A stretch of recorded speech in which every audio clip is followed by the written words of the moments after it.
मैं इस वक्त इलेक्शन कमीशन ऑफ पाकिस्तान के दफ्तर में मौजूद हूँ। यहाँ पर आप मेरे पीछे देख सकते हैं कि सारे लोग यहाँ पर इस वक्त मौजूद हैं और अभी भी जो है इलेक्शन यकजा किया जा रहा है, यानी रिज़ल्ट्स अभी भी कलेक्ट किए जा रहे हैं। मुझे यहाँ पर आकर मेरी बात हुई ईसीपी की स्पोक्स पर्सन निगहत सिद्दीक से।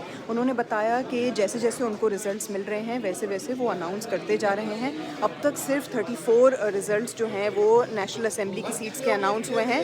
उसके अलावा बाकी अभी तक नहीं हुए हैं।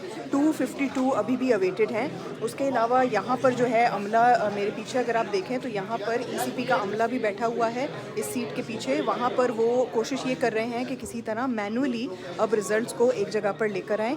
ये जो बोर्ड है यहाँ पर, इसमें ये सारे रिज़ल्ट्स यहाँ पर लगे हुए हैं। इसमें सिंध असम्बली के भी अभी रिज़ल्ट्स हमने देखे।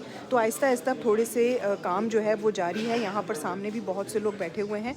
जैसे जैसे हमें अपडेट मिलेगी हम आपको बताते रहेंगे।